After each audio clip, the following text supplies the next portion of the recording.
What is up, everybody? Welcome to Crunch Time, a little early morning edition here, joined by a couple of the sharpest minds in the biz. First and foremost, we got Dave Potts, aka Cheese is Good, back in the house. Cheese, I think your first day off was like Friday, and someone in the chat was like, "Where's Cheese?" And I was like, "Yo, let the man live. Give him a minute." And then yesterday, I was like, "Where the hell is Cheese?" And I was getting rather impatient, but I'm glad you're back, man. I am back. Like June is the month where I have several music things to do. For those who don't know, my previous life I was a musician. I teach some songwriting camps in the summer, and this is kind of the week where all that was going on. So I'm sure you guys did fine without me, and but it's great to be back. So are you teaching this to like kids? Are you teaching this to anyone who's interested? What's the deal? Both. So in particular, the summer camps that I do are for two different age groups. There's like a young kids where like 6 to 10-year-olds, and I teach them like the very basics, like this is what a song is, this is what a verse is.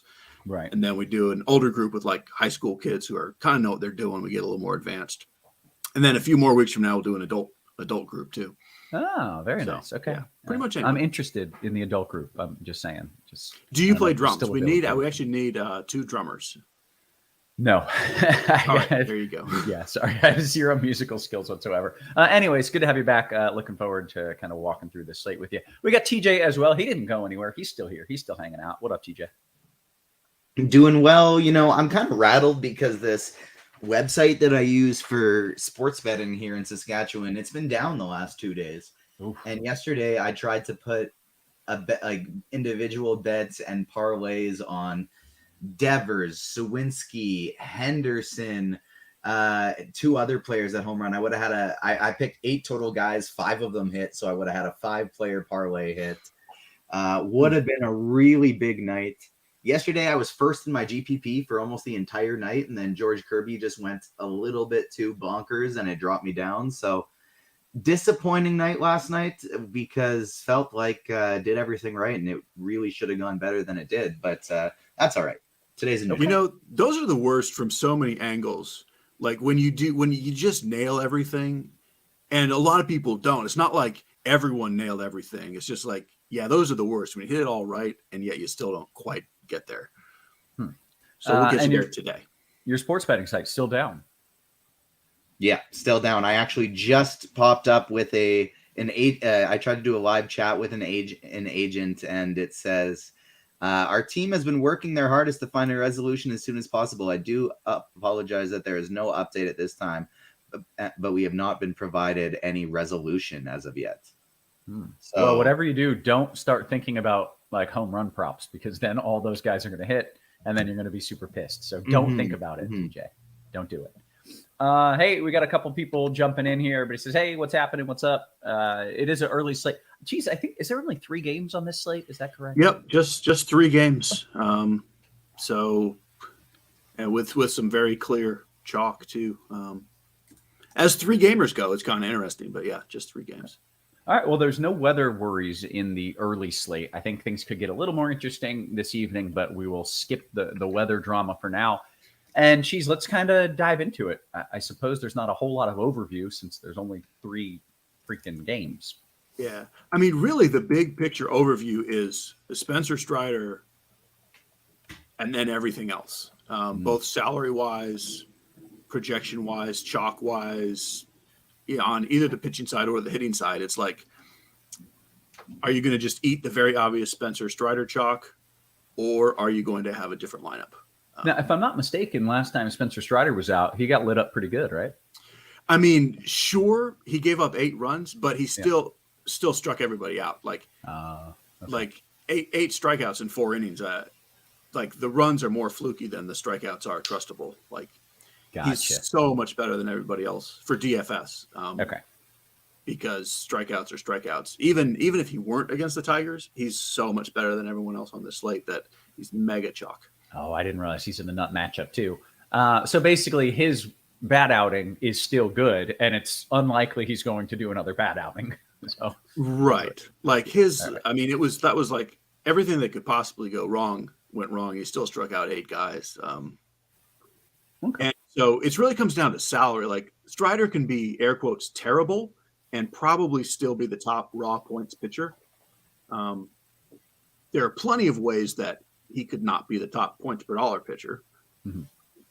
But Okay, well, let's gives you like a few different ways to not have the exact same lineup where you use the same salary as everyone else on a few players.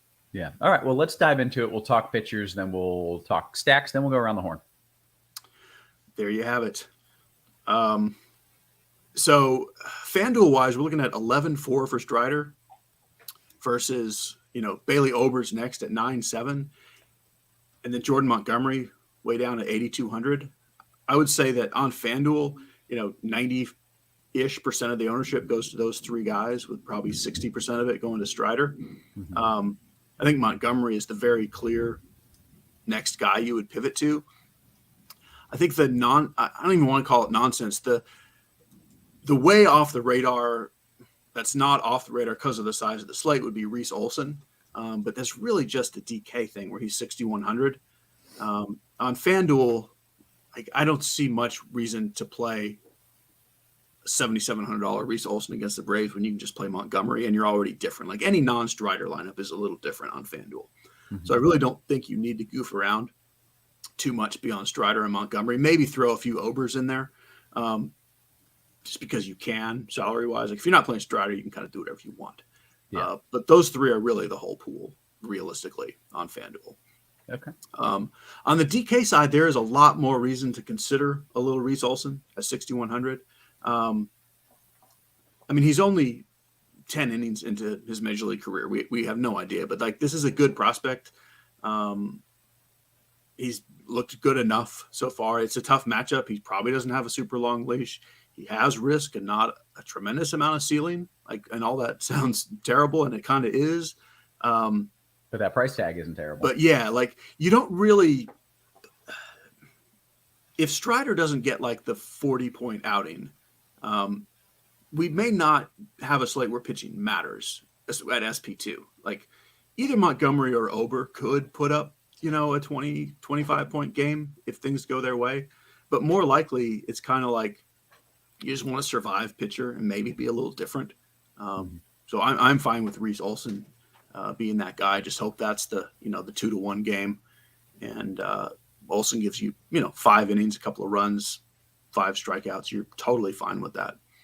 Okay. But certainly the chalk combo is Strider Montgomery. Gotcha. And it's a good chalk combo. And that's good chalk. Yeah. If you're trying to score the most points, that's who you play. Yeah. All right. TJ, what is your plan and your kind of your pivots and your plan of attack here? So I'm only playing 1 lineup today, and with it being a 3-game slate, I'm not doing anything crazy. And my main thought process is essentially just what can I try and do here to not get duped, whether that be leaving some salary on the table, getting different in just 1 or 2 spots in my lineup. On a 3-game slate, there's not a ton of ways that you can get wildly different. Sure, you could make a Detroit stack today with Ober and Montgomery, and that's probably going to be pretty sneaky. But my biggest thing that I'm trying to take into account is just to make sure that I got something in my lineup that allows me to get a little bit different. I got a Spidey Bomb ready if we can get up to 50 likes, so keep hitting that like button. If we get up to 50, I got a nice Spidey Bomb for us. But in my 1 lineup, I'm currently playing Strider and Montgomery.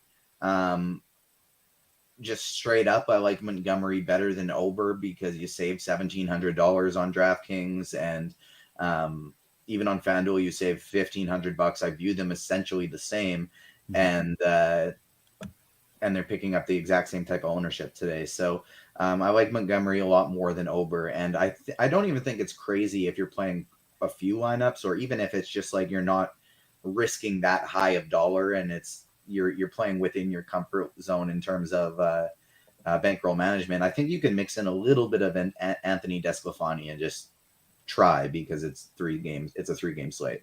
Sure. All right. Fair enough. Let's talk about some of the bats and some of the stacks, TJ. We've got 19 minutes until lock, which should be plenty of time on this small slate. But is there a chalk bat? Because clearly you don't want to go Strider, Montgomery, chalky bats. Yeah, so I don't really know if like there's a lot of totals that are just kind of around the same today. I think Atlanta is going to be the biggest chalk, but like everybody kind of is because it's a 3-game slate. So Atlanta, Minnesota, St. Louis, those are the 3 teams that are going to be the 3 chalkiest, and then the other 3 are different. But like realistically, even if you look at the Detroit players and most of the San Francisco players, even a couple of these Milwaukee players, they're still projected for double-digit ownership today. So there's nothing that crazy considering it's a 3-game slate. Like Acuna is going to be the highest owned bat today. He's probably going to push 40%, but like that's still not even all that crazy for a 3-game slate. So I think I would rank it Atlanta 1 for me, followed by Minnesota, with St. Louis 3rd. And then if I'm going to be taking a shot on any of these other teams outside of that, it would probably be San Francisco. You got a prospect 2K minimum price outfielder batting second today in that lineup. I think they're somewhat interesting. So that'd be the place I'd be looking to go if I was trying to get different. Okay. Cheese, what are your thoughts stack wise? Yeah, similarly, it's spread out enough. And like the one thing you can't easily do with a Strider lineup is just play Acuna, Olsen, Riley. So even that, I mean, sure, it'll be chalky-ish, but not crazy. My favorite team is definitely the Twins when factoring in salary, especially. And you can build it a lot of different ways and kind of cover all the positions. I think to play the Cardinals will be the other, borderline chalk team. I think just play something from the bottom of the lineup. I've kind of mixed and matched outfielders like Walker in one and Carlson in the next, Donovan or Edman in the next, just so you're not playing, kind of like TJ said, just do one thing that's not completely the same. So you're not duped.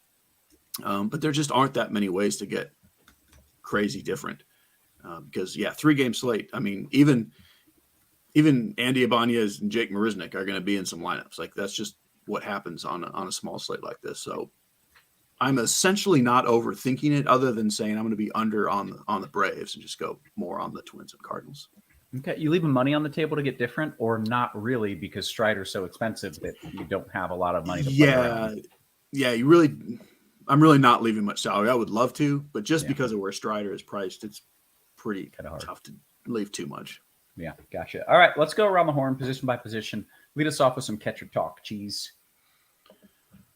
At pretty much every position, I mean, there's only a couple things that kind of stand out. I would just say if salary's no thing, straight up, I would play William Contreras over Travis d'Arnaud. But with salary factored in, like catcher is not the place to prioritize spending. So like Patrick Bailey and Christian Vasquez are the 2 guys I would use the most of. It's pretty much just to throw a guy in a stack kind of day. But I'm fine punting to Bailey or Vasquez even as one-offs. Okay. TJ, anything else you want to add there? No, I think that's pretty much it today. I think my favorite is d'Arnaud of the group. Like he'd be the one that I'd be primarily choosing. Patrick Bailey would be my next favorite pivot. And I don't think but like you can quite literally play any of them. Yeah, sure. All right, first base. Matt Olson is the top play here, but he's also expensive. The next guy that I think you'd want to go to would be Joey Gallo, but you could also play him in the outfield. Kirilloff and Wilmer Flores are both strong salary saving options. And then I think the 2 best tournament plays would be Goldschmidt or Tellez. Cheese? So, again, I don't know if it counts as even different, but I'm just playing Goldschmidt and Tellez ahead of Olsen, just so it's maybe a little different. I don't even know if Goldschmidt qualifies as different than Olsen. But Sorry. That's all good. But I do think Tellez goes under-owned for what he should be. And then I really do like cheap Twins pretty much everywhere. On DK, Kirilloff is super cheap. And then on FanDuel, you had Gallo at first base as well. Wilmer Flores is always kind of a pinch hit risk, so I don't love him outside of stacks, but he's cheap on FanDuel. Okay, second base, Cheese.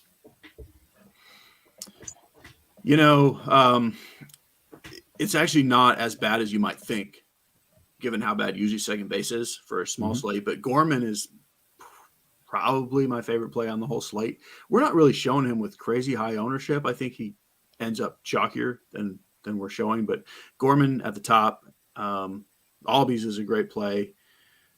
Edouard Julian, I love the way he spells that name, is a good cheap play, as is on DK, Brendan Donovan. But yeah, I want as much Gorman as I can get. Edouard. Yeah. Okay. Second base, TJ, what do you think? Yeah, I agree. Gorman is arguably the top play on the slate, definitely the top play at the position, but there also are some really strong cheap plays today in Julian and Brendan Donovan.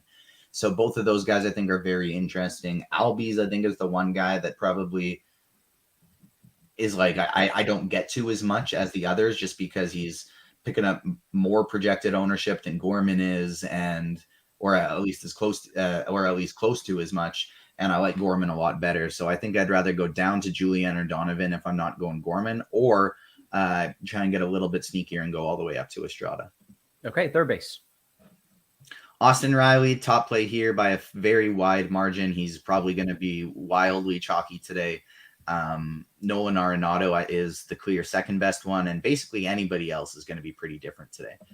Whether you go Owen Miller batting cleanup, Casey Schmitz up against Montgomery, or really cheap all the way down to Maton or VR, they're going to be quite different today. So Riley and Arenado are going to be mega chalk. Everybody else is going to be different. Geez, in agreement with that take there, a third? Yeah, there aren't even that many people that just exist. Like, there's only so many names even there. And after Riley and Arenado, it's nonsense. I'm not going to try to make one of them out to be a good play when they're not. Okay, that's fair. Take me to short. Even less players available in the pool on DraftKings. Fanduel has a bunch of positional eligibility, which allows you to play like, Estrada or Arcia in stacks at shortstop. But basically, Correa and Adames, similar to, they're not as good as Riley and Arenado at third, but it's a similar thing where those two guys are just well ahead of the field. Maybe you throw a little Paul DeYoung in some stacks, or Arcia in a Brave stack, but Correa and Adames, and that's kind of it. TJ? Yeah, Correa and Adames definitely the top two guys today. I am getting to a lot of Orlando Arcia. He's kind of my favorite tournament play on the board today. I don't mind DeJong or Schmidt either. And Baez, I kind of feel like he's going to strike out 4 times, so I don't really want him. Yeah. Okay. Then take me to the outfield. Ronald Acuna is going to be the chalkiest play, and he's also the top guy on the board. Joey Gallo, if you need in like kind of the mid-range or salary saving option, is the next best one there. Of all the Twins and the Braves, I think I like the Braves here a little bit better. Like, I would rather go Harris and Rosario as opposed to like Kepler, Larnack, and I guess Kirilov is only at first base over on DraftKings, but that's kind of how I'm leaning. Like, I like the Atlanta guys just a little bit better in the back half of that lineup there if I need to save some salary. And then in terms of getting different, I really do like the San Francisco players. Okay. Cheese? Yeah, they're very similar group of guys, other than I like the cheap Twins bats ahead of the cheap Braves bats. But it's all very jumbled and all extremely far below Acuna, even kind of below Yelich, although I don't see Yelich as a priority at the salary. I think the Braves will be enough higher owned than the Twins. That's just what I'm doing. I'm going with Kepler, Gallo, Larnack instead of like Harris, Rosario, but really it's all totally fine. And then TJ already kind of mentioned the Giants prospect minimum salary on DK batting second. Louis Matos. If you need a punt, which you might, I like when kids come up and they have really great plate discipline. The minors, like, he doesn't strike out at all, and he's got some power and some speed. So he's a guy that could be good right away. I wouldn't mind throwing him in. Okay. We've got about 9 minutes until lock. Do you want to give me a home run pick? TJ, how close are we to a little Spidey bomb action? 9 likes away from the Spidey Bomb, so we'll get 9 more people to hit that right now. And if Cheese Somebody gives just typed. Musa says, disclaimer, I'm hitting the like button for this show as a whole and for Cheese's intelligent takes. I don't care at all about the time wasting and Spidey bombs, which is fair, to each their own. But if you hate fun and you hate home runs, you're not going to like either of those things. So that's fair. It's just, I think it's an unfortunate way to live life because fun and home runs are both very, very enjoyable things. So if Cheese gives a home run take, I'm sure the Spidey bomb will be ready by the time he's done. Cheese, you want to give me a home run pick here today? The chalky obvious one, I'm going to go with Nolan Gorman.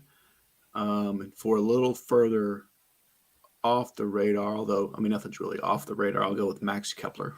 Okay. TJ? I feel like we're close enough. We are. Spidey Bomb today is going to be Eddie Rosario for Atlanta. You can find him for plus 630 on Fanduel. It's my favorite bet on the early slate, and so Eddie Rosario is the Spidey Bomb. I do like Matt Olson at plus 350. I do like Gorman as well here. You can find him for 320. I think I like Olson a little bit better if I'm going one of the less good odds one, but yeah, the Spidey Bomb's Eddie Rosario. Okay. Let's take a few QQs if we have any. I don't know if we have any questions. If not, we'll just bail early. Ash says your top 3 must-haves in this early slate, Cheese. 3 players that, like, let's say if you're doing cash, you got to have. I would lock in Strider and Nolan Gorman. I realize that's not 3. I guess I would say because of the position, Austin Riley. I would go Austin Riley and then Carlos Correa next. I realized he asked for 3, and then I went with 2 and then 4. And then 4 you did. So Riley and Correa are not really they're not at the level of a Strider, but positioning wise, they stand out ahead of the position. Gotcha. All right. Good answers. Tony says Luis Montos 2K free square. Was that the guy in the outfield you were talking about? Yeah, that's that Giants rookie who, I mean, who knows? It's his debut, but very good prospect. And yeah, I think he should be more than 2K. Yeah. Let's see. Hey, guess what? We don't have any more questions, so I'm not just gonna hang around here just to hang out. I feel like we've got another show coming up later tonight, I do believe. We certainly do. Much bigger slate. It's a good slate. Are you on, TJ? I haven't really this good. I'll be gone for that one. I do apologize. It was it's my fault that you guys had to come on for this early when I was looking at contests last night and I was like, oh, there's some high dollar stuff available on DraftKings. Devin, do you want to show? Me as a freelance guy, of course, trying to get as many shows as I can. Yeah. And so that's my bad for that one. But no, I'm not on for the evening. That Wednesday was originally going to be my day off. So all you guys for the evening, and in 25 minutes, I'm going to the Secret Invasion press conference. It's Marvel's new TV show. Even if you guys don't, I just like pumping this one to the group because even if you guys don't like the Marvel stuff, it's like a spy subterfuge thriller. I watched the first 2 episodes. It's pretty incredible. So I think a lot of people are going to like this one, and I'm excited because it's all the cast and crew. Samuel L. Jackson's going to be there. And it's actually my buddy who's moderating the press conference, so it's gonna be fun. Is it fair to say that you got to see these 2 episodes because you're special and I can't watch them yet? The first episode is out a week from today, so it's like the 21st is the first episode Wednesday on Disney Plus, and then I just had to get a review and stuff out ready. Yeah, TJ is from the future. He is, yeah. TJ's cool. He does cool things. All right, we did get a question coming in here. Yo Killa says, "Is Schmidt and Carlson good?" Oh, look at Shadow. Yeah, I like good. Good is a strange way to phrase it. I kind of like Carlson. Yeah, I was gonna say, considering that third base and short are kind of weak today, I actually do kind of like Schmidt. Okay, there you go. They are good enough. All right, Shadow. I got that right. That's his name, right? Yeah. Yes, making sure. Yeah, that was it. That was literally the only question that we got. So we are gonna bounce on out of here. So for Cheese, the big fondue. For TJ, who's got cool stuff to do. And hey, don't forget, sign up for the Fanduel Sportsbook if you're in a legal sports betting state. Take advantage of their awesome bonus offer. New customers get a no-sweat first bet up to $2,500, $2,500. That's a lot of money in bonus bets. Terms and conditions do apply. Make sure you're taking advantage of that. We will see you guys later. We love you. We appreciate you. We will catch you later tonight. You have been crunched.